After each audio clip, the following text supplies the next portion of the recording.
Okay, so first of all, Happy New Year to all, and thank you for joining this first webinar of the UNESCO Chair in Disaster Risk Reduction and Resilience Engineering for the year 2026. Today we will be treated to a very interesting talk by Professor Stergios Mitoulis, entitled From Component Failures to Systemic Resilience, Designing Infrastructure for a Disrupted World. And indeed, the recent state of the world gives us very much concern on how disrupted it is at the moment. I will speak a few words of introduction for Stergios, who has recently joined UCL in last July. Stergios was trained as a bridge engineer and has since evolved into a polymath, driven by a long-standing fascination with science and innovation. His work is driven by the conviction that the built environment must be not only more beautiful, but also resilient, sustainable, and digitally empowered. And this aligns very well with the aims and objective of the UNESCO Chair, and therefore we welcome Stergios to this webinar. At UCL, he is leading a large multidisciplinary team at Meta Infrastructures, and he will talk more about this in his presentations. But his research focuses on climate resilience and sustainability, and in recent years, he has dedicated a significant effort supporting the prioritization of Ukraine's reconstruction in collaboration with the Ukrainian ministries and international donors. He has led and secured over £9 million in UKRI and Horizon Europe funding, and has published more than 200 papers. Indeed, Stergios is a very established international researcher. They supervised several PhD students and postdocs, and served also on various standards and European and national committees. He's the editor-in-chief of the IC Journal for Bridge Engineering and the IC Journal for Future Cities, and speaks regularly at the ICs. But just before we start, just a reminder that our season of webinars is back. We have at least other 6 or 7 webinars between now and July. Here are the main topics that we will consider this year. Interestingly, Stergios' topic straddle between structural resilience, application of AI to support infrastructure resilience, and also use of imageries for disaster risk reduction. So clearly his talk is very well centered in our plans to reach the holistic system resilience. And with this, let the microphone to Stergios. Thank you very much, Dina. Thank you very much, Professor Dina Dayala. Let me just share my screen with you. I hope you can all see. Yeah? This great. Right, I would like to start first of all with a big thank you for the very warm welcome to the organizer, and especially the UNESCO Chair in Disaster Risk Reduction and Resilience, Professor Dina Dayala. Thank you very much. And also Xiaoshang Li and Sohail Rana for the fantastic and innovative talks that you are organizing. I have attended several myself, so I'm very happy to take one of these. So I believe this platform is really bringing people together, and I've seen some very inspiring talks by scientists and researchers and practitioners who share ideas and spark discussions. So that's why we are here, and I'm hoping that that's what we will do after I deliver my presentation. So I'm very grateful for the excellent organization and the very proactive request for details and the talk and the description of my talk and everything. You have seen the title. So, in a disrupted world of climate extremes and cascading failures, infrastructure fails not only as isolated components, and I'm sure that you have noticed that systems are interconnected. They are complicated systems. Imagine a city or an airport. If you break that down into smaller systems, systems are interconnected, which means that failure on one asset propagates, cascades to other assets, to other systems, and to cities. And as a result, we experience very extensive disruption. And as a result of that, very extensive losses. I would like to begin with a little bit of background where I'm coming from, not location-wide, but mainly research-wise. And I will share a little bit of insights on my career and how my perspectives and my research has been shaped. So, as Professor Dayala mentioned, I started as a bridge engineer, a very enthusiastic structural engineer, designing bridges for several years and also doing research on bridges. But how did this path lead me to sustainable and resilient cities, and why? So Aristotle, that you see on the slide here, who was born just a few miles from where I was born in Thessaloniki in Greece, argued in the Nicomachean Ethics that the purpose of human action is not optimizing efficiency only, but it's about eudaimonia, and eudaimonia means flourishing, means happiness. So I think the role of engineers is a very civic one. And when I say civic, I mean we need to help people, we need to help societies to flourish and for people to feel happy. And infrastructure is one of the most powerful, but yet really invisible expressions of this idea, right? It silently determines how societies live, who is protected in buildings, in infrastructure, but who is also exposed, because we also have exposure. And so the systems are being under stress, meaning that some of the people are protected well, but some people are left vulnerable, which means that they're expecting a lot of loss and disruption in their lives. So this tension between efficiency and flourishing, efficiency and happiness, if I may say, is I would say that this connection between efficiency and happiness is essentially resilience.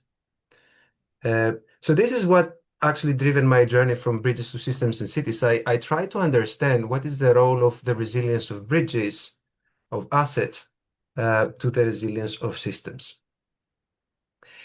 As I said before, we don't design for failure until failure designs us, designs our bridges, our systems, and our cities.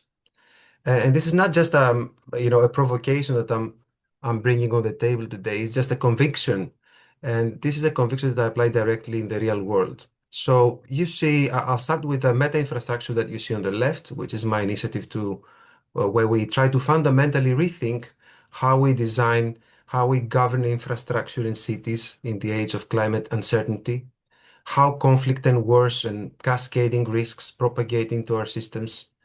And we try to rather treat assets not in isolation, but also as members, components of the entire infrastructure ecosystems and environments, which is essentially transport networks, health networks, city networks, etc. And critically, we're looking at impacts on people. So we very much center our designs and our resilience frameworks around people. So this thinking became tangible and a reality, and I was really happy to start this initiative something like 3 years ago, the one that you see on the right, the Bridge Ukraine. At the time, I thought maybe this is the perfect time for me to do something that can actually help people that are in need. And that need I found in Ukraine. So that's why we started developing new frameworks for resilience, for conflict resilience. We tried to argue that obviously resilience is not only a technical capability, a technical property of the system, but it sort of brings together governance, it brings together policy, it brings together politicians and financial mechanisms. So with this initiative, we try to influence in a positive way, um, on the one hand, the way engineers in Ukraine are being trained. So we developed a 3-year capacity building program through Eurocode-based training for Ukrainian engineers. So that was the people-centric, if you like, aspect of the Bridge Ukraine. But we also developed research, and we tried to develop efficient frameworks that enhance resilience and sustainability for reconstructing critical infrastructure in Ukraine. So together, those two, the Meta Infrastructure, which is essentially my research group, and the Bridge Ukraine, is what brings together my research and the practical side of my everyday work. So over the past 7 years, my research group has experienced, I would say, sustained growth as we achieved and we won several significant grants. We began with very small grants, so we really started small when I was a lecturer with fellowships and small Marie Curie grants, and then we kind of scaled up to larger grants, Horizon grants, EPSRC grants. We received funding from charities, and we are very happy that so far we have led coordinated something like 10 million of euros of funding. And as you will see in the next slides, we were very, very lucky to build a very large research group that is very impactful. And our website now alone has 850,000 visitors. So why I did that, as I mentioned before, cities are evolving into dynamic ecosystems, and they're facing today, especially unprecedented pressures from climate change and war, as we said, as well as rapid urbanization, which is not necessarily, the typical climate hazard or the typical natural hazard, but it's more of an anthropogenic, if you like, um, stressor in our cities. So in this context, resilience and digitalization and sustainable delivery are no longer an option. And we know that very well today. We know from Horizon and from the research funders that these are foundational properties of our systems. We need to rely on these. We need to design for this.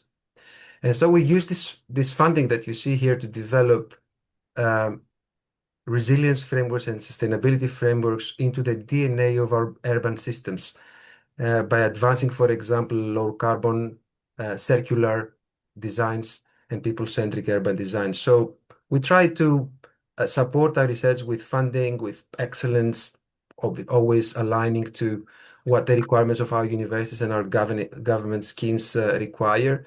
But we also try to measure our impact with KPI specific key exploitable results, and we try to increase our TRL levels and to write policy documents. So, to make this vision real, I built an ecosystem of researchers at UCL, at the Bartlett School. I've transitioned to Bartlett in July 2025, and that's the base that we currently have is the Bartlett School of Sustainable Construction. And then we expanded nationally with the Meta Infrastructure community and internationally with the Bridge Ukraine initiative that involves more than 50 policymakers, consultants, and academics. And that's how we kind of like grew from, a local level to a national and international level. So I will start my lecture today by showing how resilience must be understood across scales, at least my perspective.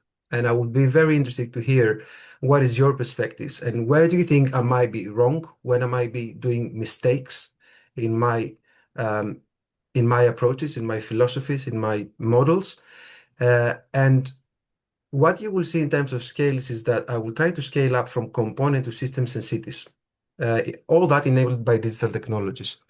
I will then move beyond scenarios to stress testing, and I will also talk about something very new, which is called threat agnosticity in resilience. And I will also talk about intelligent resource allocation, how resources can help us recover in a more efficient way, so spending less money and achieving more.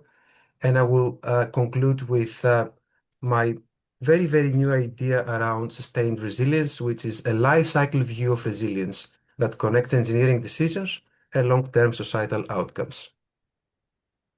So let me start with resilience across scales. Let me introduce you to what we have done back in 2020 with digital technologies that connect asset systems in cities and how this, we believed, increased resilience.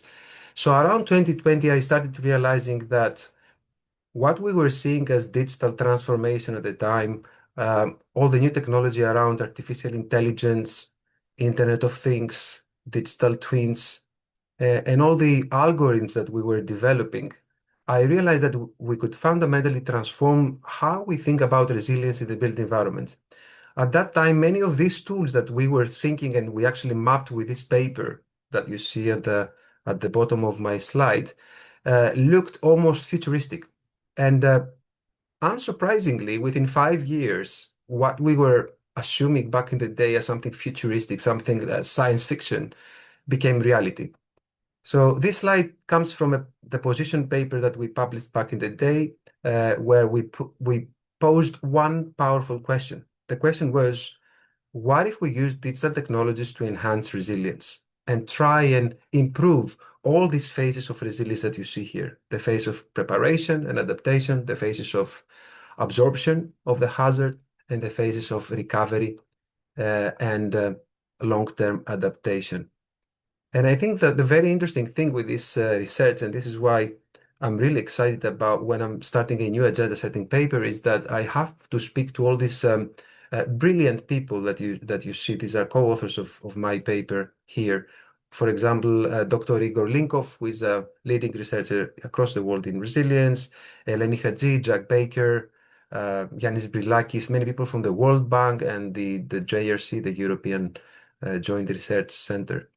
So we actually mapped all digital technologies back in the day in this paper against the properties of resilience, and we argued that, and we actually provided proof that these technologies enhance resilience. Now, digital technologies can enable multi-scale assessments, as you understand, and these days we can assess not only systems, but we can break that down into assessment of individual assets and components, even components, looking at, we can assess a city, we can assess the transport network of a city, we can assess a bridge. So we can downscale or upscale our assessments depending on the scope of our assessment. So in the following, I will show how we used AI and related tools to support rapid assessment. And I will show you an example in Ukraine. Um, so in 2022, the war started. We founded Bridge Ukraine to help prioritize the reconstruction of cities and critical infrastructure. At the time, the Ministry of Infrastructure in Ukraine, today it's been called Ministry of Local Territories and Communities, actually lacked in tools to assess damage. So what we did at the time, we said we can use INSAR because I had used INSAR interferometry, which is satellite imagery essentially, to assess infrastructure. Um, and we also realized at the time that we had not only satellite imagery as data, but we also had photographs. We had some UAV point clouds, and we also had some written notes, as well as social media information, such as photographs and reports from civilians on the ground that reported that all the bridges that you see here, all these yellow pins, were actually damaged. This is the west side of Kiev. And as you understand, these areas on the west side of Kiev were completely isolated from the capital city.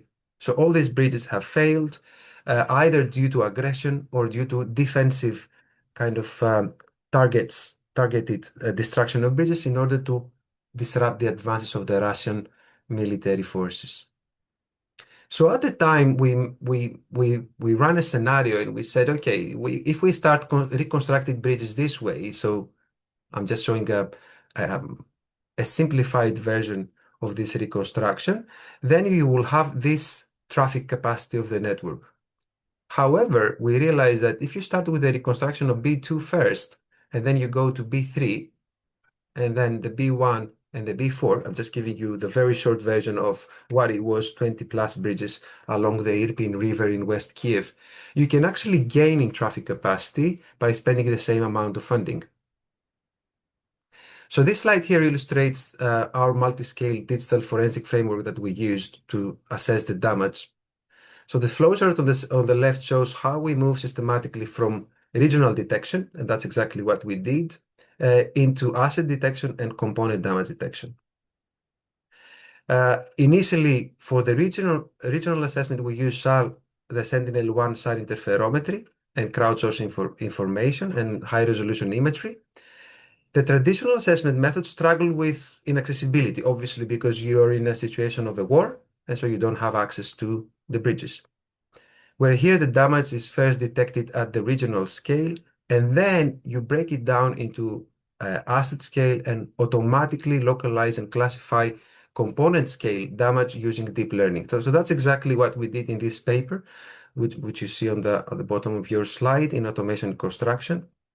On the right-hand side, you can see examples of this process. So this is what we did, for example, with a bridge, how we assess the structural components and the extent of damage and the area that was damaged using insight interferometry. And on the bottom right, you can see a tiered approach for automated, rapid and reliable damage assessment, where we used SAM-based imagery.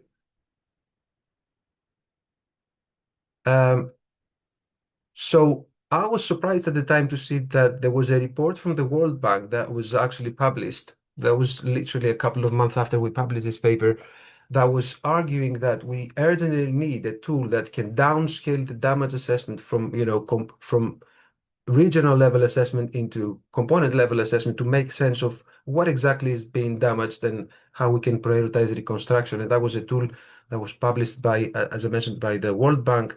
And if you want to find the document, it's titled Fourth Rapid Damage and Needs Assessment, the RDNA 4.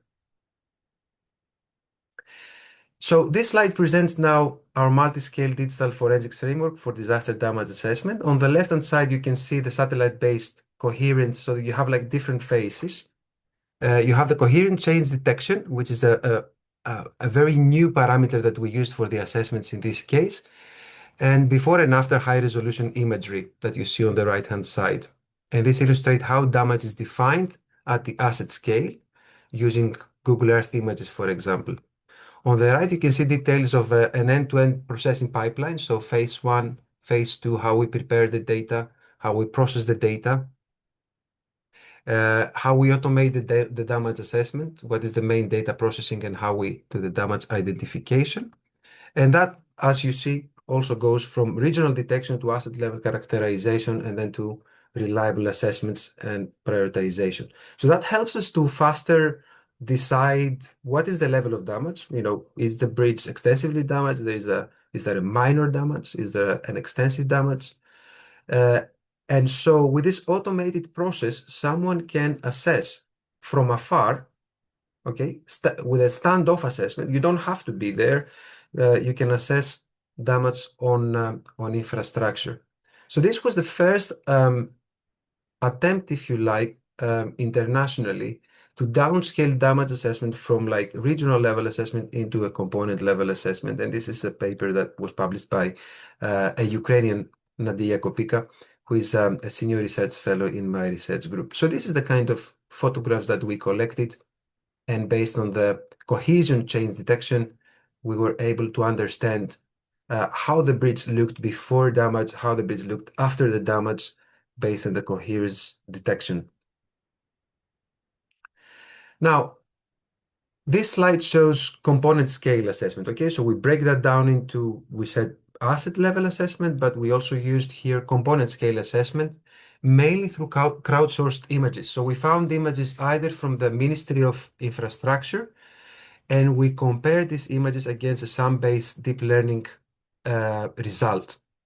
So on the left, you can see the architecture of the SAM-based deep learning assessment. And on the right, you can see examples of how component recognition, instance segmentation was used in order to identify, for example, cracks or missing components and prioritize damage assessment again.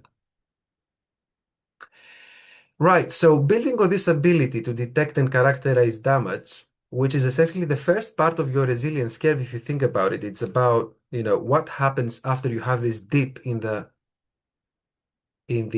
performance of your asset or your region.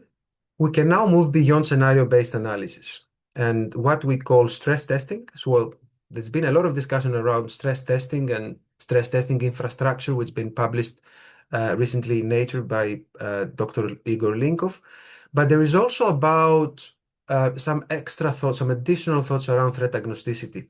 And I will introduce you now to the concept of stress testing of critical infrastructure, and I will show you a paper that we published in this area, and I will also go next to the what we call threat agnosticity. So today we're very good at modeling resilience with uncertainty. And that's because we know the hazards. That's because we have documented hazards and we have historic events. And based on these historic events, we can come up with a hazard curve, if you like, a model that describes hazard with a specific level of uncertainty. Now, this is one of the first papers that we published in the area of resilience. This is like the first paper on multi-hazard resilience, where we try to understand how do we recover after multiple hazards. In this case, it was flood and an earthquake. Uh, but the question here is fundamental, and this is what we see on a daily basis.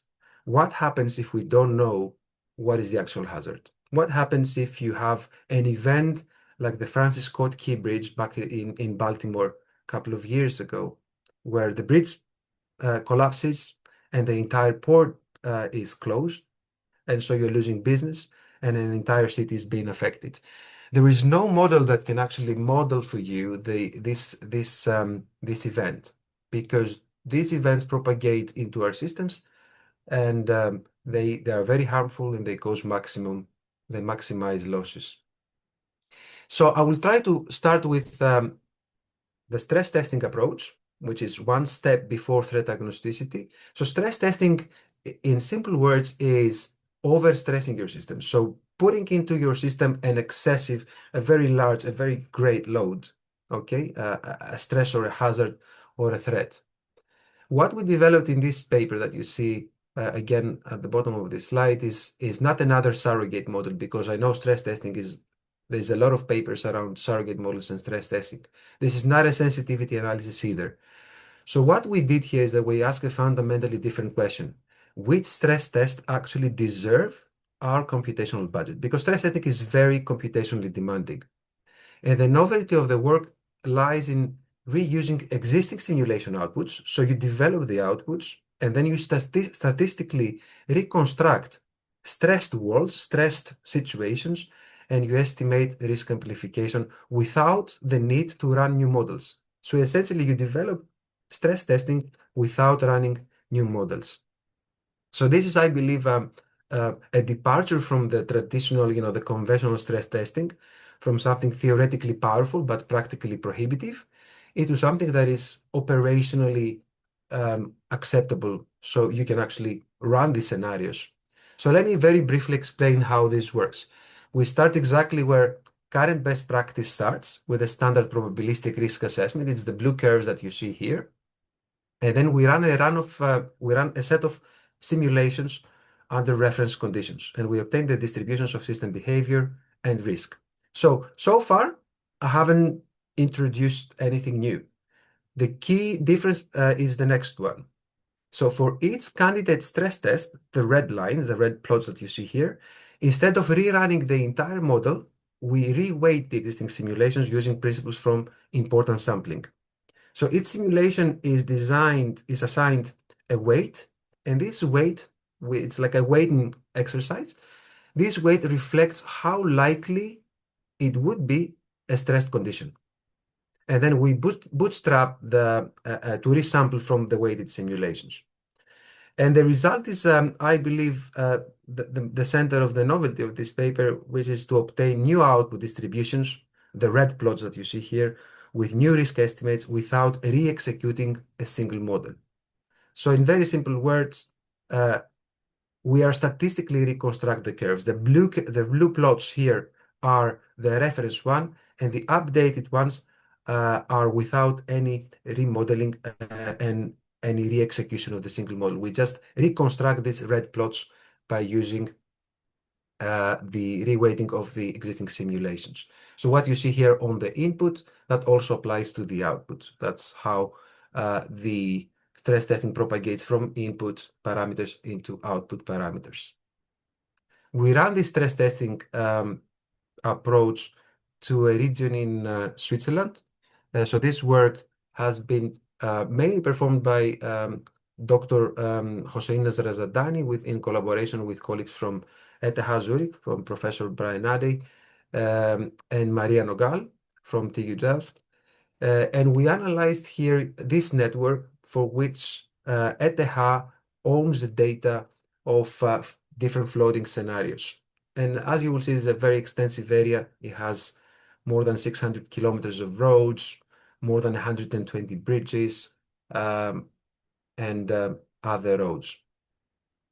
So I'm completing the stress testing part, and this slide here shows you why the method really matters in practice. So we applied the stress testing philosophy into this Swiss transport network in Chur, and that was exposed to flooding scenarios. We analyzed 80 different stress test scenarios, so that took us quite some time. Now, if we wanted to run again all these scenarios explicitly from the model, so rerun our model, we would need more than 50 weeks of computation. In reality, using this approach of stress testing, you can run these scenarios in a matter of a few minutes. So what you see here is a stress perturbation analysis that we run in order to identify what really matters. So this perturbation analysis is moving from the right, means that you impose a stress. So whichever parameter, input parameter that you see here, it affects your resilience index or the risk measure, and the change in the risk measure, the relative change in the risk measure, depending on whether you see if you are on the right, you impose a stress. That means that this parameter here has a negative effect, so that kind of increases your loss and your stresses. If it's in the green area, that causes a positive effect, which means that your input parameter is reducing your stress. Now, the results here show that flooding in the upstream and the downstream of the river is dominated by very specific parameters. So the ones that you see here, so this one, the yellow parameter here, and these parameters here are way more influential for stress testing than the others. So in simple words, what we did is that we didn't have to run stress testing for each one of the parameters, but we rather indicated what are the actual parameters that matter. So in other words, we don't have to run all these stress tests. We only have to run a couple of stress tests. Now, I'm going to the third part of the presentation, which is around threat agnosticity. What is threat agnosticity? Threat agnosticity is an idea that comes from the fact that many events, and the ones that you see here on the slide, are not prescribed hazards, if you like. So what you see here is a failure of systems. So these systems were designed for what we thought at the time that it would happen. They were designed for potential collision. They were designed for potential fire. But the actual design has been exceeded by far in reality. So a ship collision, for example, that you see on the top right, causes the collapse of a strategic bridge, the Francis Scott Key Bridge in Baltimore.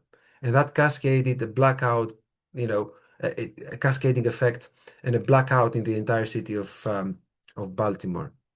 And the same happened with the Iberian Peninsula blackout in Europe, the one that you see in the middle. You may remember it. It was just last year, as well as a very minor effect, a very minor event with the Heathrow closure last year. So you had a very small power station that actually affected and caused the closure of the Heathrow airport for a few hours or a couple of days, 48 hours. So that was a huge impact and very disproportionate to the actual cause of this effect, of this event. So threat agnostic resilience is not about ignoring our hazards, our threats, our stressors. It's about, I would say, demonstrating a certain level of humility, because you understand that you cannot, as an engineer, you cannot design for everything. So we accept with threat agnosticity that some threats are unknowable in advance. but their impacts are not arbitrary, so they're not random, their effects. Rather than asking what will fail, the question becomes here in this case, what must continue to function regardless of what fails? All right. So instead of designing a very strong bridge, instead of designing a very strong transport network, a very robust communications network, you don't focus so much on what will fail on your structure, but what matters to your network, what matters, what has to stay, what has to be standing after a disaster strikes. So this is the reframing that we're proposing here. And this might sound quite controversial because I know people that have been working in the areas of resilience, uh, they're very likely and very inclined to use probabilities, probability density functions, hazard characterization, etc., fragility modeling, right? Recovery modeling, in order to better understand what is resilience. But in fact, we might not know the hazard that we are expecting. So these traditional approaches assume that tomorrow's disruption will resemble what we know from the past, from the history, but probabilistic models, indicator scenarios, and even stress testing are valuable, of course, but only within the boundaries of what we can imagine, of what we have recorded in the past. But when threat compounds and mutate or cascade into our systems, then those boundaries collapse. And that's the uncomfortable truth. Unfortunately, that's why we still see failures.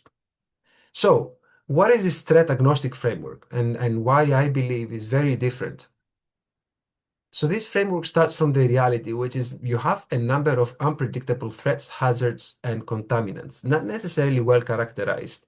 And these threats might cause a number of faulty events. It could be structural damage, it could be navigation errors, it could be you name it. There is many different faulty events and anomalies into your system. Now, what we argue with this threat agnostic paper that I will show you later on is that your system can enhance its resilience to agnosticity, to unknown threats, by demonstrating modularity, redundancy, distributeness, diversity, and plasticity. Now, I don't have the time to describe all five. I'm sure that you would have started guessing now what these properties of the system are. I will try and describe two of them, but I will also give you the paper, the QR code for the paper if you want to dig into it a little bit more to understand these parameters. So I will start with two parameters, distributeness first of all, which means refusing to place all your resilience bets in one location, one asset, or one authority, one service. So you essentially spread your functions across autonomous but connected nodes, and the system gains the ability to operate even when central control is compromised, even when central control doesn't work. And this is not inefficiency. It is a strategic, if you like, distributeness of your robustness. So there is ways to quantify distributeness. For example, you can use the degree of centrality, how central or uh, how centrally you're managing your system. So this is how distributeness looks like. This is your reference system. Imagine that you concentrate these two highways that you see here into one main road, or taking these three airports and concentrating that into one large airport. So removing just one power station and one airport creates a fragile system in the case of, low distributedness. And under normal circumstances, under normal conditions, this might appear efficient because yes, you have a large highway, a large airport, but in reality, if anything happens to these, unique assets or unique networks, then it's almost impossible to absorb the shock. Similar is the diversity, which is the insurance against uniform failure.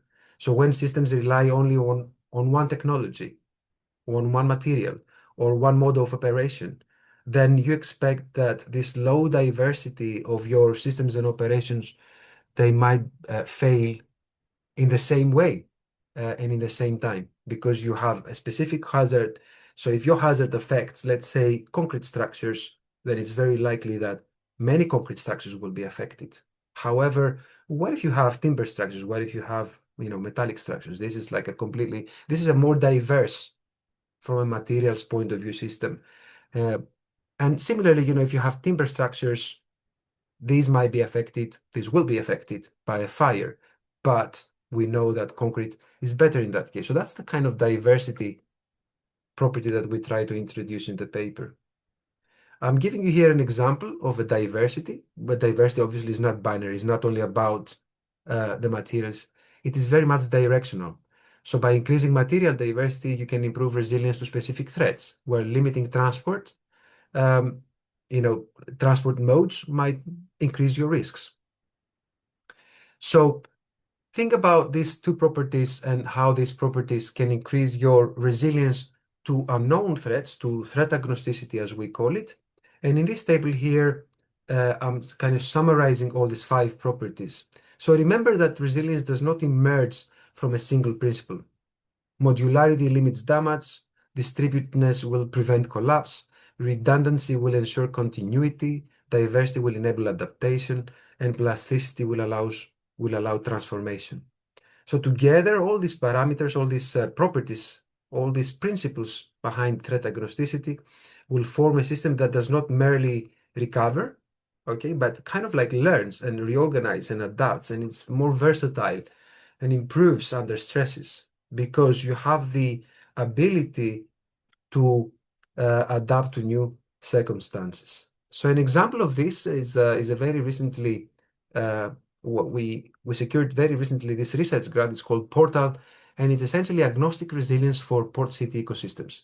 So we said, okay, let's apply that to ports because we have seen an excessive number of accidents in ports that have a huge impact on tourism, local economies, etc., etc., and also cities, because there is many cities in Europe that are affected directly, or they are part of ports are part of cities.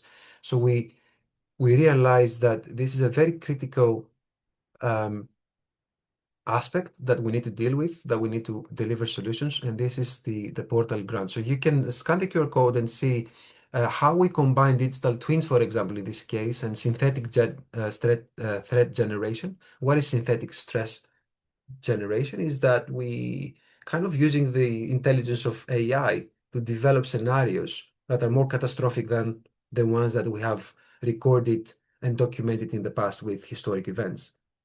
And so that can be used in order to develop actionable decisions on the basis of threat agnosticity.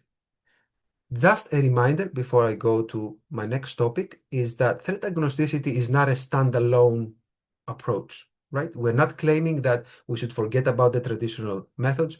Is I would say a complementary method to existing traditional, conventional theoretical frameworks that exist. So the threat aware and the threat agnostic, I think they go hand in hand, and we need to better understand and analyze both. But why assessing this threat agnosticity? Why is it so important? And I will now take you through a very recent study of ours that is published in Nature Communications and discusses how bottlenecks inside our cities may lead in some occasions to systemic breakdowns. And this is because of compounding impacts, as you may understand. So you have a threat, it affects an asset, and then the threat kind of cascades into your system. Now, engineers can model cascading effects by, let's say, modeling dynamic systems from doing network analysis. But there is also other ways to do that, to see the economic impacts of a specific failure. And these are the economic kind of approach is the one that dictates policy, right? And policy change, in my opinion. So this is a very much top-down approach of infrastructure finance versus the bottom-up approach that the engineers are very familiar with. I'm very familiar with asset design. You give me a building to design, I can use Eurocode 8, Eurocode 2, Eurocode 0, come up with the loads, design your concrete, design your steel, and construct your bridge. But this is agnostic to the system resilience. Okay, you're designing the bridge, it complies to all the regulations. However, you know nothing about the potential impact of the bridge failure to your system. So that's why I believe, and that's what exactly this paper is about. And with the leading author, Sam Dallin, and also the last author that you see, Dr. Igor Linkov, we had a call the next day of the bridge failure. And I've been interrogated almost by Igor as to how bridges are being designed. How is it ever possible that a bridge fails, falls into the river and it closes a port and, causes ripple effects into the city? And I explained to him that there is nothing else in our codes apart from the importance factor. And that was the time of realization that, there has to be a different way to do it. And the way to do it is to start looking at different scenarios and potential impacts. So what we did here is that illustrate here a number of scenarios that we analyzed in the paper, and we ranged from normal operations and limited services, the ones at the top, to partial damage and full collapse of major bridges. So by explicitly modeling these different closure scenarios, and in some cases, simultaneous closure of the bridge and the port, the analysis aimed to capture how these impacts escalate. In very simple words, what is it? What we did? The question was, is the loss due to the bridge failure plus the loss of the port failure equal to the loss of having both bridge and port closed, or is it something different? And what we realized is that when you have both assets closed, the actual compounding of these two closures has a way more catastrophic effect on the local economy. So this is what people are talking about cascading effects and compounding effects. So this is a cascading effect that propagated into our system, and the compounding of bridge closure plus port closure caused a far greater impact into the city. So these forecasts here reveal how compounding bridge and port disruption drive the deepest and longest um, losses across different parameters, different metrics, if you like. So you have the GDP, the gross domestic product, you have the employment, you have the labor force and output and income for of the citizens. And crucially, we identified that there is near identical response of the 11-week combined and port-only scenario showing the systemic importance, not asset size. So very simple, in very simple explanation, when we have a simultaneous closure of the two assets, the actual result is disproportionate. So that causes what we call region-wide consequences, even when structural recovery appears rapid. So even if you recover your bridge very fast, this doesn't mean that the port operations will go back to normal. I'm just going to give you a hint here. Imagine how many people have invested to the port in Baltimore. So the shipping companies having the port closed for 11 weeks, that automatically made them divert their businesses to other ports. So even if you restore your bridge in 11 weeks, or even in 1 week or in 2 weeks, you're still losing all the contracts of the clients that are diverting now businesses to other ports. So what we found here is that annual forecasts between 23 and 2040 show percent deviation from simple additive projections. So additive projection is port plus bridge failure for combined bridge and port closure. And that revealed that we have a very serious compounded disruption here that amplified or dampened the economic activity depending on the metric and the parameter that you are looking at. Now, this was one of the most interesting slides for me because I'm not an economist. So what we saw here is this is the heart of why compounding impacts matter for resiliency from decision making. So what you see here is not just the magnitude of economic losses, but how these losses behave when multiple critical infrastructure fail simultaneously. In this occasion, the bridge and the port. So you see on the bottom right, you have the blue line, it's like 4-year bridge closure and 11-week port closure. The red line is 11-week bridge closure and 11-week port closure. The dots that you see are the individual analysis, and the continuous lines is the interpolation between those two. So by comparing now combined bridge and port closures against a simple additive baseline, the plots for GDP output, total employment, labor force, and real disposable income explicitly show whether impacts were merely stack up, so you just add the impacts, or whether they interact in ways that fundamentally change the system response in ways that is, for example, non-linear. Now, If this line was zero throughout this plot here, that would mean that you have a linear effect.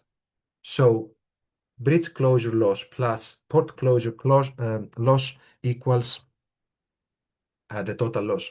Anything that deviates from zero means that you have a completely non-linear response to the system and a completely non-linear um, loss to your system.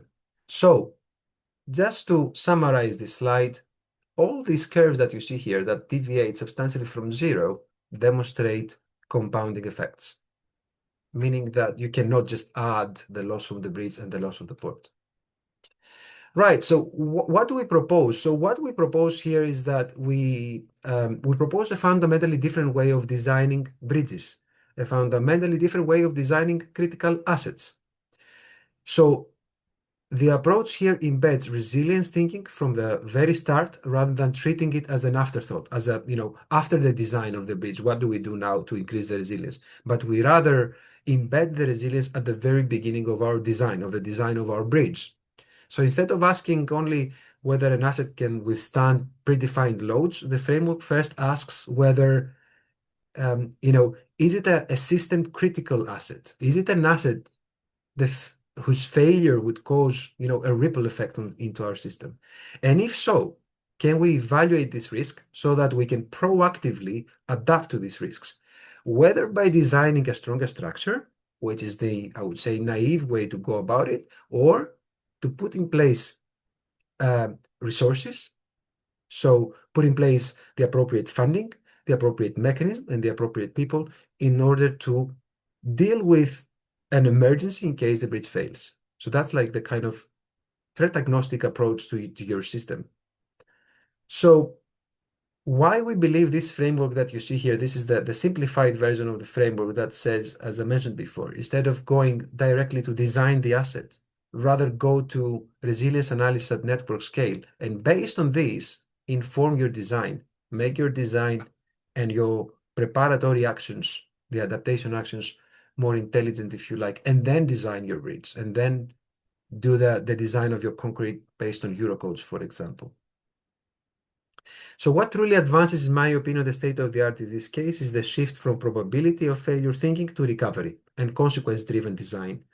So previous approaches focus on, structural capacity, vulnerability, and traffic rerouting, but stop short of propagating disruption, for example, into economic, social, and interdependent systems, and especially under compounding failures. Hence, resilience here becomes a design variable, okay? Not an assessment variable. It's a design variable, and we put into our design the recovery speed, the persistence of losses, and the macroeconomic outcomes into the design of your bridge, the design of your critical asset. And the result is a design framework that is not only safer, in my opinion, this framework here, to go through the pink box, if you like, first, and then to the blue, instead of going directly to the blue. It's not only safer, but also strategically adaptive in the sense that it's capable of guiding long-term investment and infrastructure planning under deep uncertainty or threat agnosticity. Now, a couple of slides on resource allocation. So I will show you here another paper that we published in Communication Engineering. And this is a framework that sets a conceptual foundation for the next part of the talk, where I show how these ideas are implemented in practice. So having demonstrated why resilience must be defined by systemic consequences rather than isolated asset performance, I will now show you a companion study that demonstrates how we should matter and how decisions are actually made to embed recovery dynamics and resource constraints into our systems. So this is I would describe it as a resource-aware resilience framework. I will try to make it very simple. This is the framework. That's how we started thinking about the framework. Well, the first steps, as you will see, step 1, 2, and 3 are very typical. Most of the people that work on resilience are talking about hazard characterization. In that case, we have Hurricane Katrina with sea level rise and different scenarios of that. We have impact modeling. So we use like fragility models and vulnerability models for our network. And we also developed these restoration models for bridges, pavements, embankments, and uh, did I say bridges? Yes, bridges as well. So what we haven't done so far is to see how resource allocation changes the dynamics, the resilience dynamics in the system. So the result is this decision framework that you see here that prioritizes these interventions and which is not just repair. So here I show what happens when resilience thinking is translated into the real decisions. On the left, you can see the mobile port. This is a port that interfaces and it's exposed to flooding and sea level rise. So flooding and sea level rise, remember the Katrina hurricane a few years back. So on the right, you can see the payoff of treating resilience as a system property. So we mean here network resilience plotted against available budget for optimal, suboptimal, and random allocation. So optimal is the rounds, the x's here are the suboptimal, and random are the square ones. The blue one shows the sea level rise 0, so the scenario that has the lowest impact, and the sea level rise 4 is the one that where we assume a 2-meter sea level rise. So look at this one here. What we show here is that I believe this plot here shows a clear message. How you spend limited resources really matters more than how much you spend. So in this circle that you see here, if you use a realistic budget range, the system-informed prioritization delivers far greater resilience than ad hoc or locally driven decisions. In simple words, it's better to have a smart way of allocating resources into your system, right? This optimal way. And this will be better in terms of your system resilience in comparison to having a naive way of allocating your resources and having no hazard, right? So you have a way smaller hazard here. So you have only the hurricane, but you have no sea level rise. So I'm repeating that. It's better to allocate in an intelligent way your resources. It will give you a highest mean network resilience rather than having no hazard, no sea level rise, but allocating your resources in a naive and in a random way. So up to this point, we've been talking about resilience under constraints. And this final paper, it's only a couple of slides. It takes a step back, I would say, and asks a deeper question. And the question is a question that's been tarnishing many researchers, especially at UCL, where we are leading in resilience and sustainability, is how we evolve together, how these two properties of the system, resilience and sustainability, evolve together over the full life of our built environment. So this final part responds directly to where policy, regulation, and standards are heading. And we know that we are moving beyond event-based resilience to what we call life cycle resilience, life cycle performance, and long-term value. So I will argue here that this is so far the most original paper of mine, where resilience and sustainability are no longer treated separately as parallel goals, but as a rather single integrated trajectory. So let me introduce you to what I call sustained resilience. So it first started in 2020. So that was the time that we submitted the Richards grant. Richard was about sustainability and resilience of interdependent transport and energy systems and lifelines. Now, during this grant, we started developing this idea of sustained resilience. And so this slide here shows what's been done so far in the literature, what is the traditional approach to resilience, and what we propose with sustained resilience. So we know that the conceptual shift from resilience and sustainability are typically understood today, and as we define sustained resilience across life cycle is what you will see on the right-hand side. So this is, if you see this small point here is moving along the what we call resilience curve. So we start at the top left. Resilience is usually framed with this narrow bounded time window. The performance drops, and then after the shock, and then we have the recovery. And this is assessed only up to the predefined time horizon, tough zero, tough final. Anything beyond that window is effectively ignored, right? We know nothing about what happens to the resilience after that unless we model it, even though the asset continues to operate, deteriorate, and adapt. So the top right frame, the one that I show here now, is what we propose, is the sustained resilience, which is the resilience throughout the life of the asset, which might evolve like this. So you have the disruption that I show here, and we essentially stop here. So what we propose is that we continue to measure resilience throughout the life of the asset, and we go through successive cycles of, refurbishment, strengthening, adaptation, recovery, etc. The main advantage of that is that you don't have only the blue part of your resilience, which is the blue part that I show here, right? We have the entire life cycle resilience, which is the green part, which is current models are currently missing.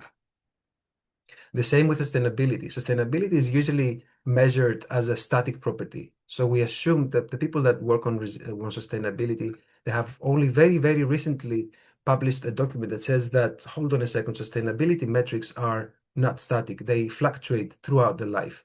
So you design a building today, it's energy, it's very efficient from an energetic point of view. In a few years, your windows have, you know, um, have draft because the structure has deformed because your structure have deteriorated. So it's not as efficient as you have designed it for.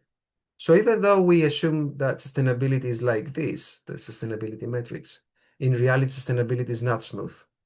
And what we propose with sustained resilience is that essentially, instead of the blue part of sustainability, which is the metric, the area of this blue area is the metric, is that sustained resilience should not be measured with this blue area, but rather with the blue plus the green area. And the green area is the part of sustainability that we are missing.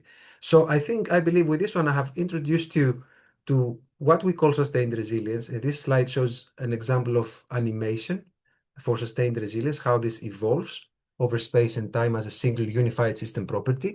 And what you see here is not resilience anymore, it's sustained resilience. This is the first archetype, the baseline archetype, but we also have an archetype here that shows the evolution of sustained resilience through time. This is the second archetype that shows evolution of, disruption here, enhancement of sustained resilience as well, extension of the life cycle, and that is described by this area here. And the last one, the last archetype of the three, is the archetype that shows what we call a policy uplift. So what happens throughout the life of your asset, of your building, when the regulations require an uplift, an increase of, let's say, the energy performance of the building or an increase in the resilience of your building. So that's, again, the sustained resilience for a regulatory uplift. Now, these are only three of the archetypes. We have identified a number of tiers, the gold tier, the silver tier, and the bronze tier. And what you will see here scrolling through your screen is a number of archetypes. We developed a total of 7 in our paper, which you can read here. The first one is the idealized, and you will see the areas of the idealized sustained resilience. And then you have the case where you have deterioration, you have a threat leading to disruption, you have proactive and reactive enhancement, a regulatory uplift, and demand or importance reduction, because you might as well have a reduction in the requirements of, let's say, traffic capacity on a bridge just because the bridge has become redundant now. Your traffic network, your traffic is being served by a different highway, for example. So I'm coming up with my conclusions. From assets to systems, I believe that resilience must move beyond component failure. We must start designing our structures, our assets, our systems of assets and services, having a fundamental system perspective. From recovery to sustained resilience, the capital sigma that I showed is that I believe that true resilience is sustained and should be modeled as sustained resilience throughout the life cycle by integrating not only disruption and adaptation, but also sustainability.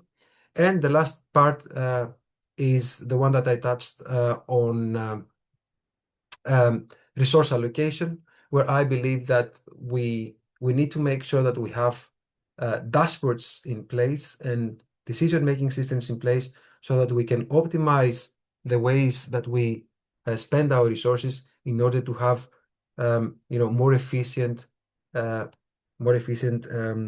resilience planning in our systems. Thank you very much. Thank you very much, Sergio, for these very interesting presentations. The idea of bringing together sustainability and resilience under the same approach is actually fundamental to to develop the built environment in the right direction while also meeting the UN sustainable goals. So, and ensuring safety. And there is always this interesting stress, if I can call it such, or duplicity between the economic approach and the engineering approach, and where is it that we are able to stride a compromise and and an optimization of what we produce. I think also the issue of what is in the current standards and codes that allow us to really build resilience infrastructure is fascinating. We have quite a number of questions at the moment, and I'm sure that more will come. The first question is by Ali Osman Onsel. Typically, we let the speakers, the question, or the person that is doing the question to speak. And Ali, if you can open your microphone, please. And you want to introduce yourself? For the one that have raised their hands, if they can just quickly type their question in the Q&A, so we will then take them in turn as after answering the previous question. I'm not sure if Ali can hear us or maybe cannot open the microphone, but the question is quite interesting. During an active conflict, how do you ensure? Oh, Ali is there, but can you open your microphone, please, Ali? Hello? It seems that it's not working. So, during an active conflict, how do you ensure that rapid damage assessment does not unintentionally expose intact infrastructures and create new security risk for civilians? I think this is quite a critical question and straight to Yes. the point. Yeah, it is straight to the point indeed. And in fact, after the war, a few months after the war started in Ukraine, uh, the European Satellite Association stopped was not providing high resolution imagery anymore, and that was for security reasons. So that put an additional hurdle into assessment. Now, assessment obviously is going to focus and is focusing on infrastructure that is already damaged, right? So infrastructure that is already defected by bombing and shelling or deterioration, depending on what kind of hazard you're looking at. So giving this information and intelligence to the ministry obviously is low risk because these are the people who are interested in the assets. Now, publishing is a different story. So publishing, um, someone has to think very carefully and get the right approvals in place before they publish anything like that. So what we usually do with assets, for example, we did a research for the United Nations on the entire inventory of bridges that we have from Ukraine, but we have anonymized all these assets. So we haven't given for example, the coordinates of the assets where they are and what exactly was the condition of the healthy assets or the ones that have been slightly deteriorated. And that's as the attendee has noticed, is very sensitive because for multiple reasons. But the most obvious one is if you know that a bridge or a nuclear station or an airport is of high importance and its condition is good, and then it could easily become a target. So yes, there is a matter of how much information you are sharing, how coarse, for example, uh, to find disclosure you're deciding to give your assessment. So you can start with regional scale anonymized, let's say, assessments, and then avoid publishing any asset-specific details unless, unless it's strictly necessary. And of course, the other thing that you have to do is to control the data pipelines, the data that you collect. You rely on restricted access platforms. All right, so you have to be very careful of how much you share from these platforms. Uh, Another measure is to give like a delayed release of your data, so you can publish like a few months later. So instead of publishing the current situation, and the last thing, obviously, as I mentioned before, that one of the most important things is that before publishing or before making publicly available any of this information is to inquire with the ministry about safety and about the importance in terms of military operations of the. Strategical, yes, relevance. Thank you very much. So the next question is from Ala Asani. Ala, if you can open your microphone and introduce yourself. Hello, can you Yes, hear me? yes, we can. Yeah, hi everyone. My name is Ala Asani. Thank you so much for this interesting webinar. I'm a PhD student at UCL on the DPU, doing my research on development planning, focusing on armed conflict, displacement or displaced Syrian women, and the rights to housing, in the context of armed conflict. So I'm very interested in DRR. Since I come also from practitioner background, I've managed a response, Turkey Syria earthquake response. In the Middle East, in Syria, that hit Syria and Turkey in 2023. And we have implemented like collective initiatives in relation to DRR. Having just reflecting on what you have said in Ukraine, why it's also armed conflict and bombing and shelling, and it's hard to compare between two armed conflict, but also not to underestimate, the people's sufferness and the context sufferness that I went through during the war. But I found it also very privileged, being able to assess that level of technicality and details, and having access to the ministry and having, all of these detailed information I've studied, because the level of DR that we have implemented in Syria in the Northwest, while it's also armed conflict, and that also has compounded challenges given it's impacted by catastrophic earthquake. So the huge damage and the mass displacement, and why this area has been left behind, doesn't have any access, to local, regional, or international support, and has been left, in earthquake for 5 days until the first UN support that comes in. So what I'm trying to say, like, it's so difficult to compare between two different contexts, or why they are both armed. But in the case of Northwest Syria, while it's sanctioned authority, and there's no way that you coordinate with the local or de facto authorities, there is no even access to forecasting systems. And that's why I recall we collaborated with the UK Met Office to get some forecasting, to do some early alarm system, and establish committees in the communities, in terms of to think about what hazards can be and how can we react and establish these connections.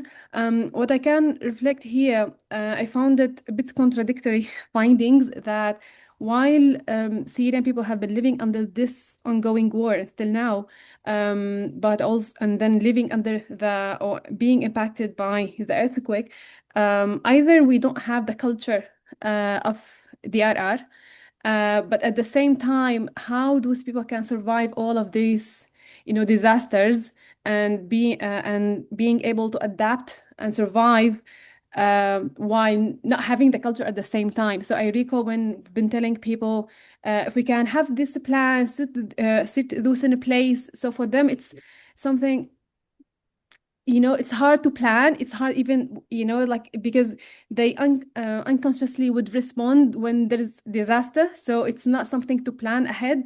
But at the same time, they have been surviving for over 14 years of ongoing war and bombing and shelling and disaster. So I just wanted to reflect on this.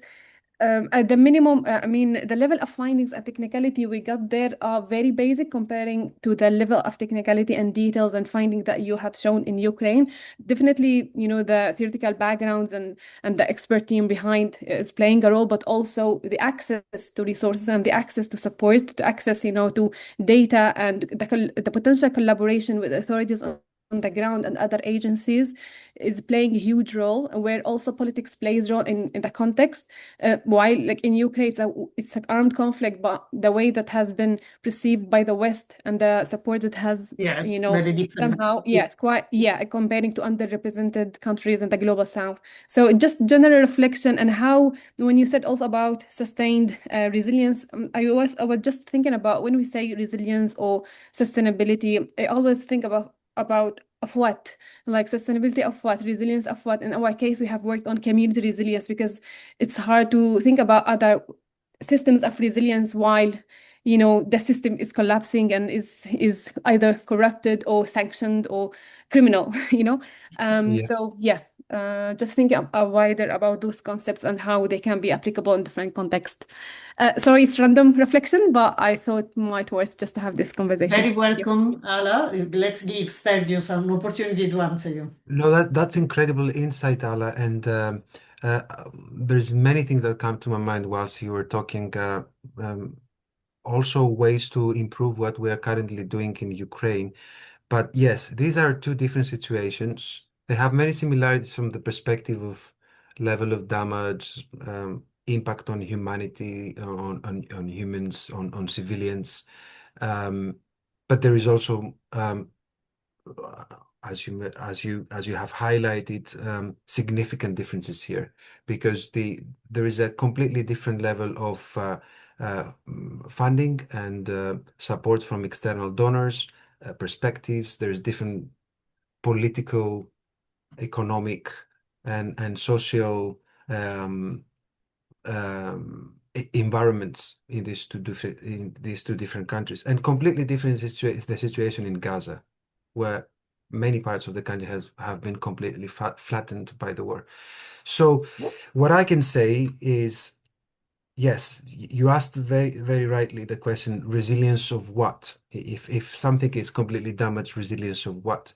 Resilience of cities. So, if you have a city that's been damaged, let's say 10%, 20%, 30%.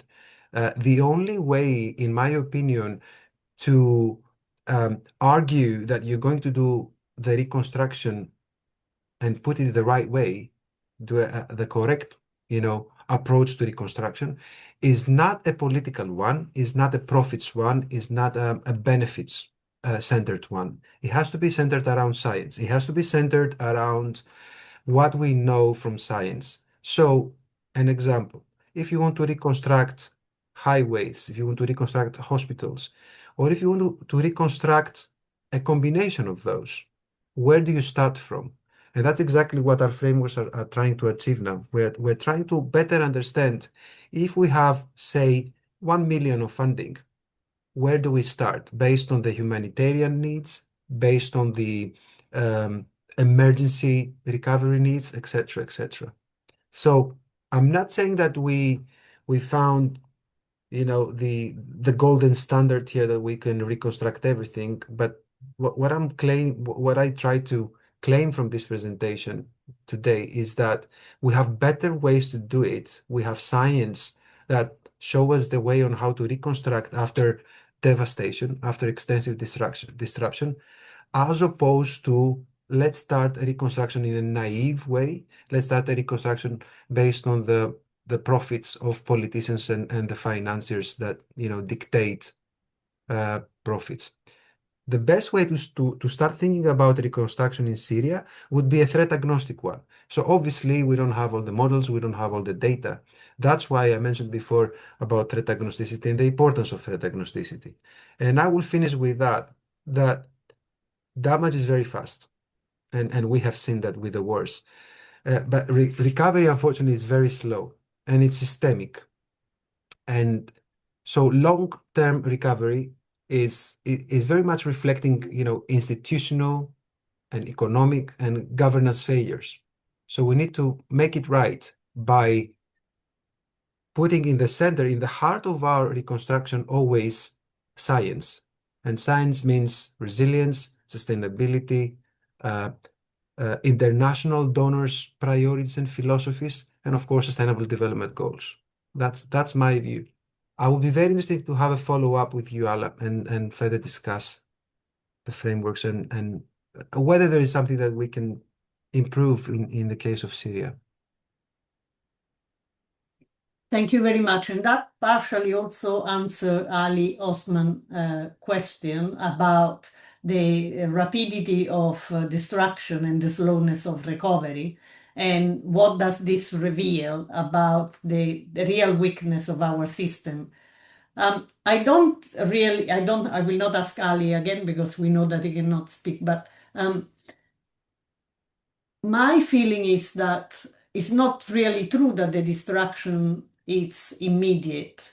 It is true that the destruction is prepared in time, but we only, let's say, react to it, or we only identify it once it is complete.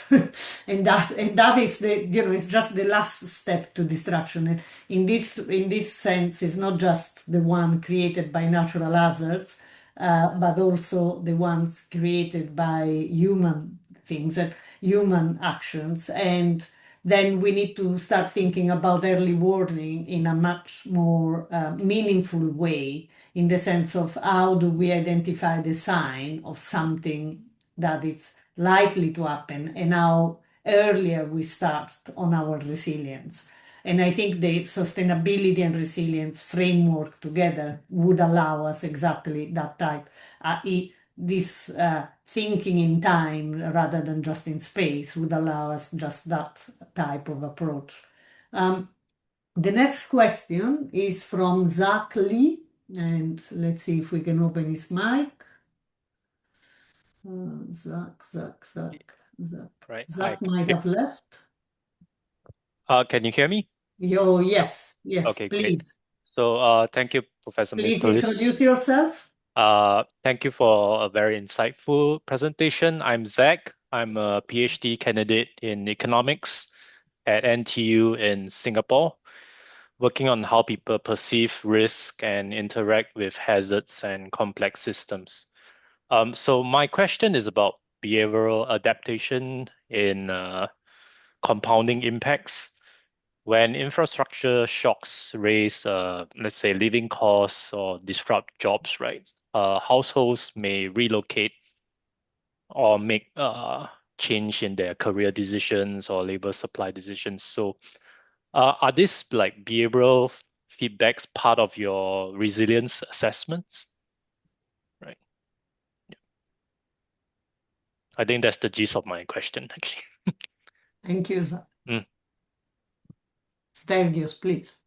Right. So, sorry, is the question about the resilience assessment of the system based on the economic analysis that we did? Yeah. So I was looking at your compounding impacts, right, where you project the impacts from short term to long term, maybe over decades. So I'm just wondering, like, whether um do you sort of like mm, um or in research speak, whether this kind of behaviors are endogenous inside your assessment models?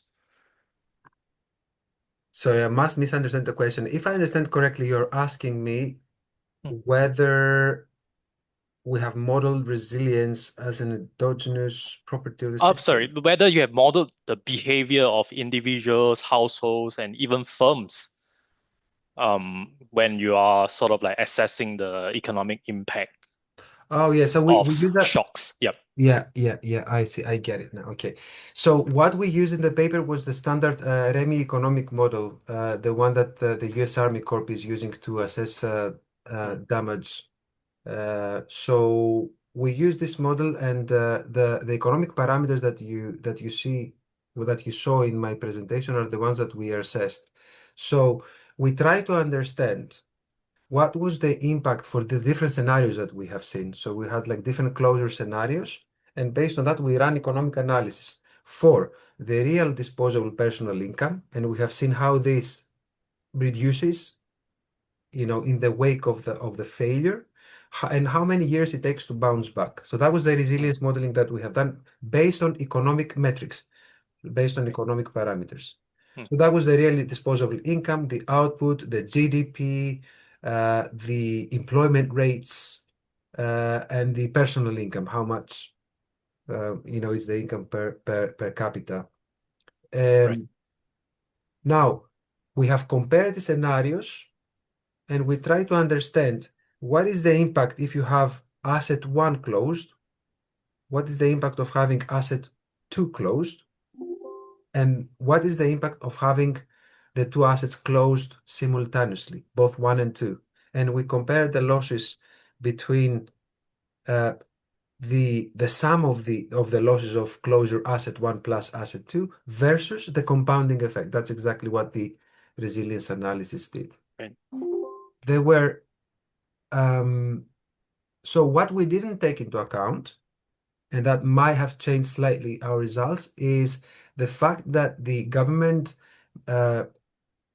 injected funding into the area. So we did not take into account, for example, the incentives that were given for reducing unemployment, for example, just after the disaster. And that would have changed slightly our results in the sense that we haven't really seen the labor force bouncing back quickly, and that was because obviously many people are seen to be leaving the area because of the failure. Another interesting thing that we have seen from an economic perspective is that total employment was increased on the aftermath of the event, but then it declined rapidly. So from the moment you have the bridge failure, for the next 2-3 years, you see the employment goes up because there is many people that go to the area to reconstruct. There is many workers, labor force, designers, contractors, etc., that go to construct.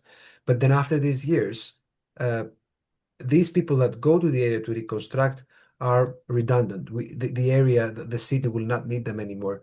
So you see a rapid drop of labor force a few years later. So this is like a number of economic parameters that we took into account into our model. Okay. Thank you. Thank you very much for this further enlightening answers. And we have Alberto Fernandez on questions on sustainability now. Zheishang, are you opening the mic? Yes. Alberto, if you would like to introduce yourself, please. Yes, hello. Hello, everyone. Thank you for letting me ask a question. So, I'm a postdoc researcher at the University of Oxford. I mainly work with infrastructure systems and cascading effects and adaptation for that. So I'm pleased that you kind of talk about, especially about the different ways to explore the topologies and how to improve resilience in terms of making some tweaks into the topology of the transportation infrastructures. But my question was more regarding one of your last topics. You were talking about kind of like a trade-off between sustainability and resilience. And one of the things that ring a bell for me was the definition of sustainability. It looks like maybe I'm wrong, but it looks like you were mainly talking about CO2 emissions, isn't it? And in that case, would you believe that there are other ways to define it, or it would be interesting to include also other impacts to the environment related to the construction of infrastructures?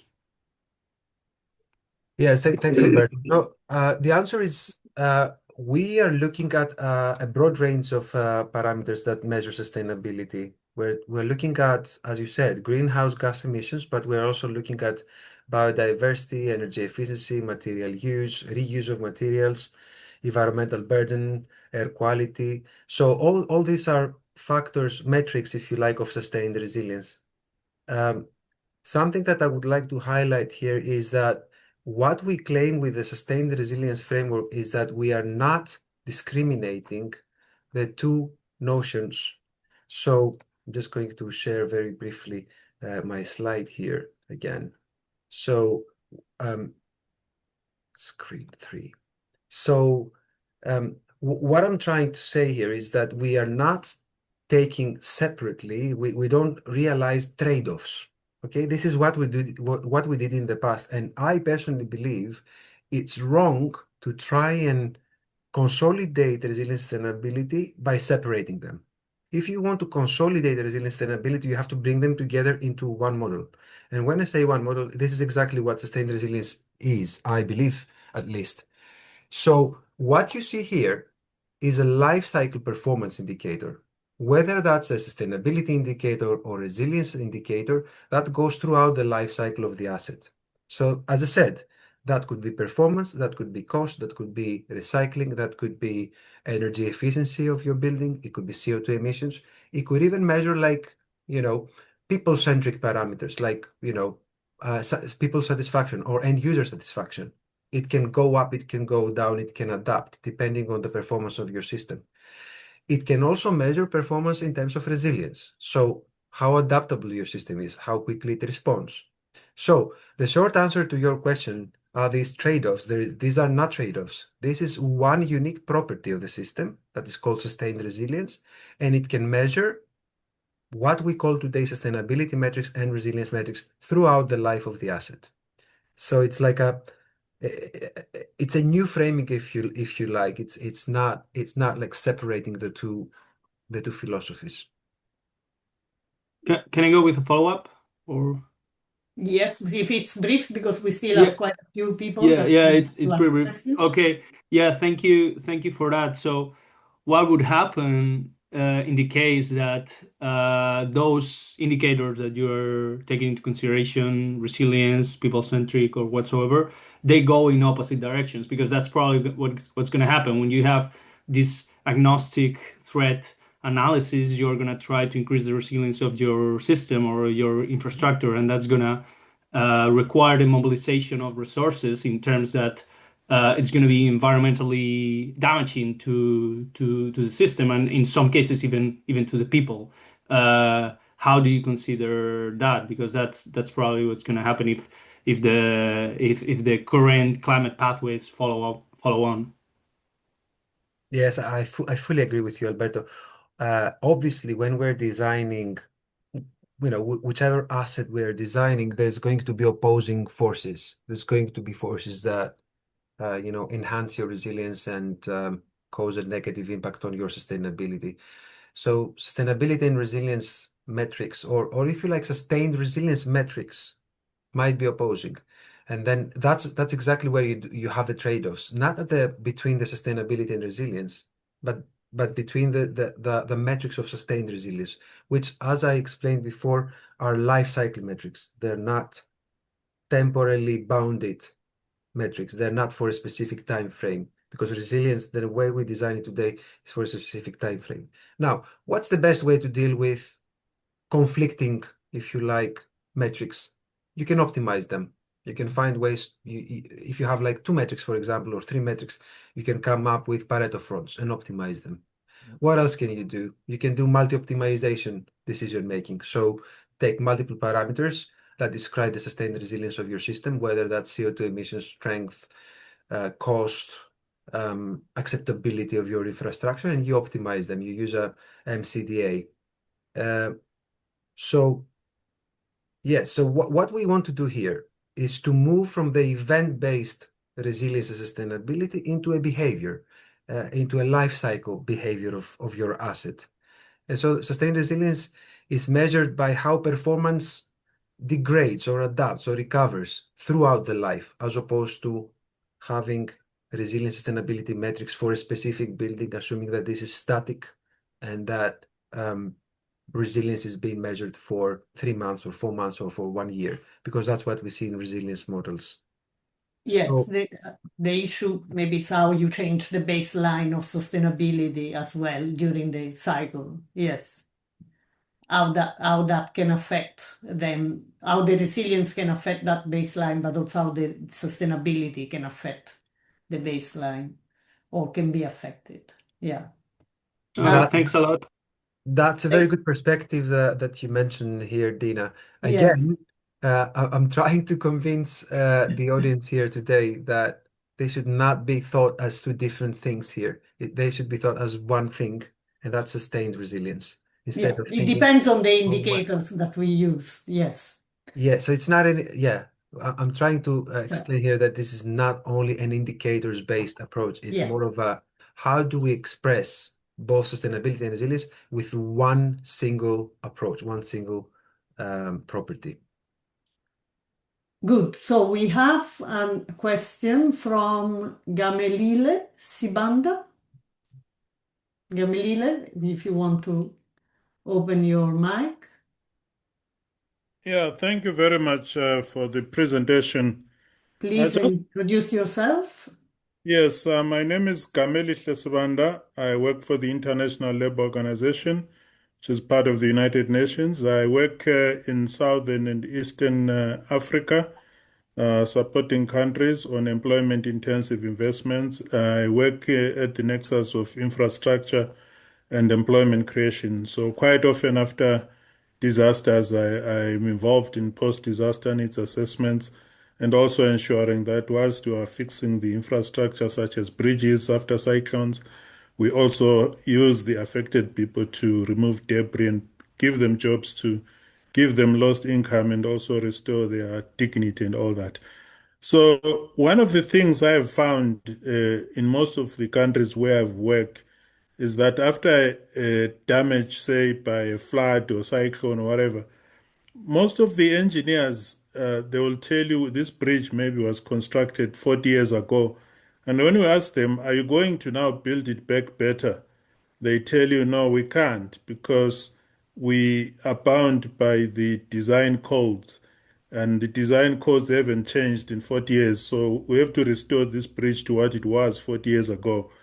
And it's quite a concern because now you are building an unsustainable characteristic and it's going to be trapped there for another 40, 50 years. And the reason they often give is that they are afraid of losing their professional indemnity if they become creative and solve the problem because they know what needs to happen to build back better and make it more resilient.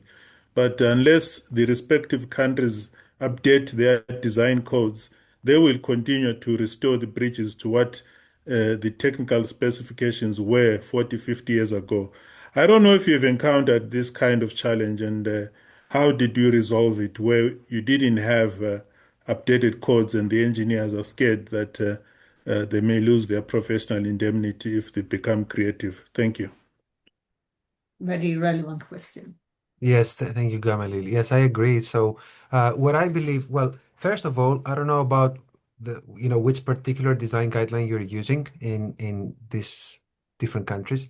There is allowance, at least in the European standards, to do your design in a different way, so that you can be a little bit more creative there. So there is some allowance, and the same applies to the design guidelines, as far as I know, in the United States. I haven't really used codes. Maybe I've used a couple of times Australian codes and codes from Canada and New Zealand, but not in many projects. So my view is that we need to really move beyond code compliance alone. We need to start complement existing codes with, for example, performance-based and resilience-based assessments. Uh, and as long as we justify that, you are meeting the minimum criteria of the design guidelines, plus you're providing an extra resilience credit, an extra resilience benefit to your structure. I don't see anything wrong there. The other thing is, apart from meeting design standards, and of course, as I said, the designer can always make it better, stronger. You can also de-risk the innovation institutionally. So, for example, I believe that uh, the client, and that could be the government, the local authority, the county, the borough, they should lead approvals. They should have competent people in place so that they can approve um, tenders and constructions and designs and constructions that are superior to the ones that are prescribed by the minimum requirements which are being imposed by the standards. So I think it's a combination of like institutional approach plus an initiative from the engineer to bring something better there. But one silver lining from my side is because I faced this problem as a designer maybe 10, 15 years ago, is that as long as you meet the minimum standards, the only thing that you have to do as an engineer, as a designer, is to convince the client, the owner of your bridge, that you're actually doing something better. You're meeting the minimum standards, but you are doing something better. Thank you.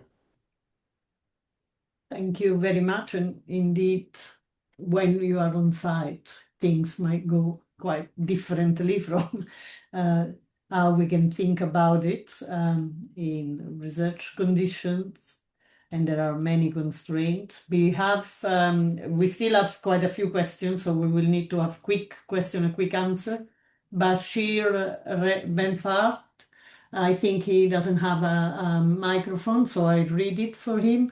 How to simplify the operationalization of infrastructure resilience for managers. The operationalization of structural resilience. Infrastructure resilience. So how do you operationalize it from the point of view of manager? How do you put it to work? Well, that really depends on well, first of all, are you designing a new structure, a new infrastructure, or you are assessing existing infrastructure? So first, for a manager, well, the manager has the role of abiding to the design standards and the design guidelines.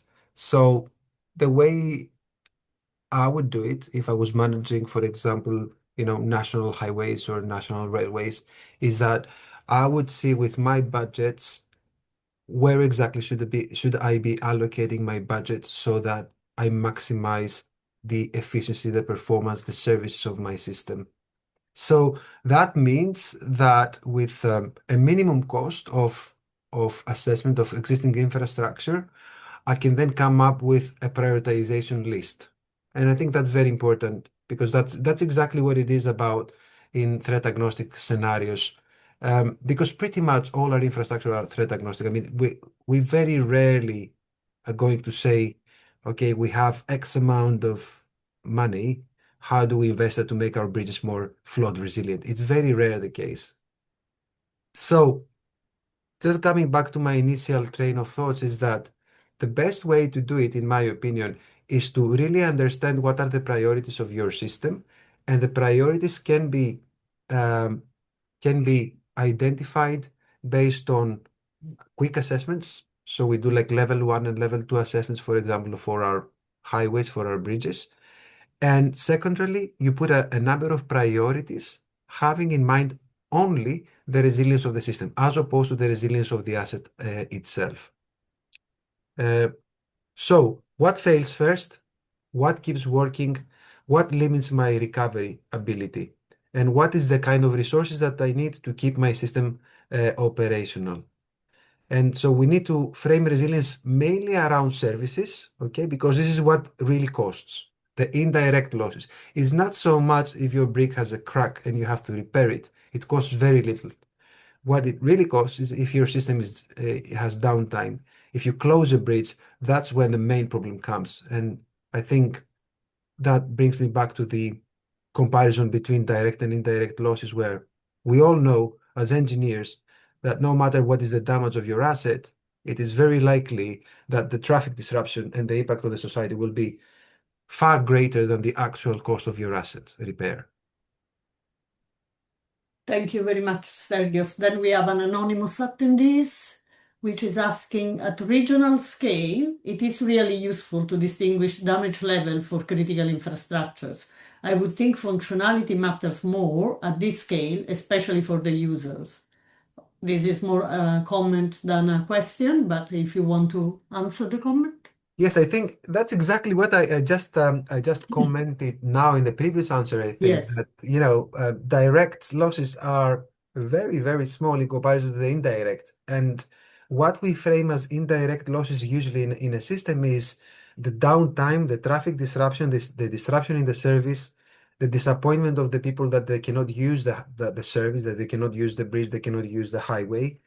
And and the way this disruption propagates into our systems, into our urban environments, into our cities. So yes, absolutely, services and operation is way more important than the actual asset. And then we have a questions from Surender Raj. Surender, if you are still online, maybe not. I cannot see it. So I will just, he would like to know more about the economic model, that impact model that you use for the Port of Baltimore. The results indicate a reduction in employment. However, reconstruction of the bridge would also generate new employment in the construction sector. Was this taken into account? Yes, so that was one of the main parameters that I plotted, and I think I illustrated this plot. So we have shown how employment reduces and increases throughout time from, from the day that the disaster happened all the way to 2040. We have mapped the employment rates for the different scenarios. But someone can find more information in the supplementary material of our paper, how exactly this was modeled from an economic point of view. But yes, the employment is on the paper. Was all considered good.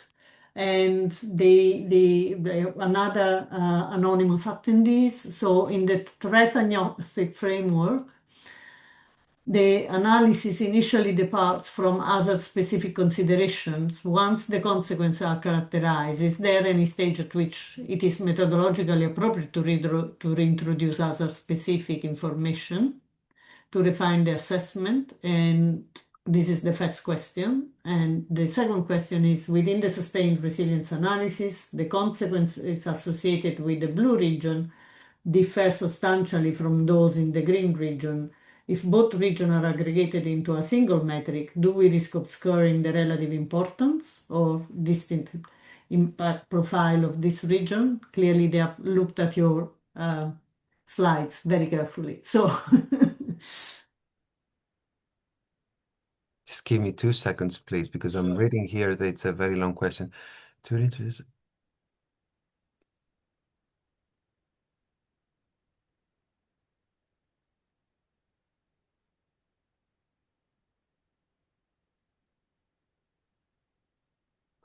Right. For the first question, yes, as I said, the threat aware and threat agnostic approach, they're complementary. So which means if you have additional data, if you have additional information, if you can characterize your hazard or the response of your asset, then yes, absolutely, you use it as a complementary tool to assess the resilience of your system. So just to summarize what I mentioned before about threat agnosticity is it's not a standalone approach, okay? You have threat agnostic frameworks, the traditional, the ones that we've published so far, and you have threat agnosticity as a complementary one to cover for all the cases of unforeseen hazards, unforeseen threats, or cascading threats, right? So you have like a cyber attack, and at the same time you have a fire. There is no way you will ever model a system that has these two attacks in a specific time for a specific asset at the same, simultaneously. So that's a kind of like threat agnostic approach. But this doesn't mean that you're not designing your building for what you already know, for an earthquake, for a hazard, for a fire. Now, the second question is, I'm just reading I think the transcript has moved a bit too far. about your, sorry, here we are. Yes, about the model of resilience and sustained resilience, where you have the green part and the blue part that overlap each other. So if you just sum them, you might not be aware of what was the individual influence in it. Right. No, so the two areas that I showed in this slide, this is what I argued here. What I argued here is that what we model today is what I saw with the blue area. So the blue area is the one that we model because we have T0, T final. So that's the time window for which we assess resilience. The difference in our model is that Instead of modeling only the blue part, which is for a specific time frame, we model the resilience along the entire life cycle of the asset. The blue area is the one that has been already covered by the traditional models. The green area is the one that I believe is not modeled today. So this is what we argue, that we need to model both blue and green area in one integrated model. Okay, I think that's, yes. So that's now very clear. And we have Sevgi Bayrak, hopefully I've pronounced the name correctly. Sevgi, giving you the possibility to talk if you can. I see that your microphone remain closed, so maybe you get not. So the question is, I think that you mentioned that something is crucial for durability, and can importance priority be ranked? So what is more or less crucial? And of course, durability is the underlining concept to both sustainability and resilience. Yes. Yeah, I'm not so sure I mentioned anything about durability, unless we're talking about deterioration of assets, in which case, if I understand the question correctly, whether durability is a critical parameter, of course it is, because that will tell you what is the level of operation, what's the level of service after a few years. And the same applies not only to any resilience metrics that you have, because if your structure loses part of its strength, then obviously it's not as resilient. The resilience index will be lower. And the same applies to the sustainability metrics, because I gave a very simple example of energy efficiency of a building. The older the building, the less efficient it will be, because you have all these sort of openings and all these sort of like deteriorated windows and doors and all the non-structural components that influence the energy efficiency of the building. So durability is captured in our model by how slowly functionality degrades. Okay, so the more slow the degradation of the building, the better the sustained resilience that I showed in our models. And it is maintained under stress, not just, throughout the material lifespan. Now, more durable systems reduce the time that is spent in degraded states. For example, I've published recently a paper that is looking at how much degradation influences resilience. So obviously, if you have a brand new surface, a brand new building, it's way easier to restore this building after an earthquake, for example, in comparison to an old 30-year-old building where concrete strength is lower, the structure has degraded and it's more difficult to use, for example, external pre-stressing or embed new walls and new structural components. So yes, the answer is the more deteriorated your structure, the less the resilience, and the more difficult it is to strengthen and adapt your building, the higher the durability is better for your sustained resilience. Thank you very much, and thank you also on safety part. And we have one last question by Bashir. Again, Benafat. Bashir, I don't know if you can connect, but I seem to remember that you couldn't. So the question is about whether we can establish a scale of urban system resilience for each hazard. For each hazard. Yeah. Right. So the question is, why do you need an urban scale resilience indicator? What are you going to do with it? And how exactly are you going to use it? In our sustained resilience framework, if you read the paper, you will see at the end that we're giving some thoughts about sustained resilience for cities and urban environments. I think the only reason we would need sustained resilience or sustainability for cities is to see how the city dynamics evolve, how services evolve over time, so that you can compare the situation, the condition of a city today against the condition of the city a few years ago. This is what we call epochs. Epochs are like periods of time of urban environments. Is there a way to do it? Of course, there is a way to do it. Resilience has its components. For example, in an interdependent system, resilience can be measured by the resilience of transport infrastructure of your city, hospital infrastructure and health infrastructure, educational infrastructure like schools and universities. It could be your energy systems, the distribution systems, the ICT systems. You have all sorts of systems. Each one of them represents a specific component, a specific asset, a specific system of assets that has its own resilience. And that contributes positively or negatively to the resilience of the system. Equally, there is interdependencies in our systems, right? So you have an interdependency between transport systems and energy. So the interdependency also has a fragility, also has a resilience. So through that, if you model the resilience of each one of your assets, the interdependencies and the services, you can calculate the resilience of your urban environment.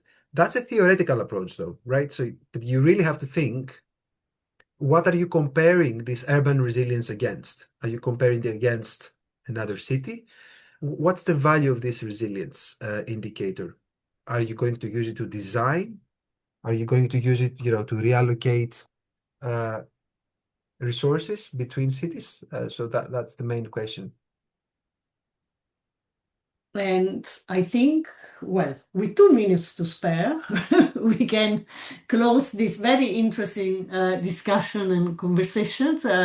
We want to thank Professor Stergio Aristoteles Mitoulis for the very entertaining presentation and discussions. And we look forward to the next webinar that will be probably in 2 to 3 weeks. And we will let you know soon on our website. Thanks again for all the participants for their interesting request, and we look forward to meeting you all again on this screen. Thanks. Thank you, Sergius, again. Thank you very much. I very much enjoyed that. I hope the same for the audience. Thank you very much, Tina. Thank you. Appreciate it. Bye bye.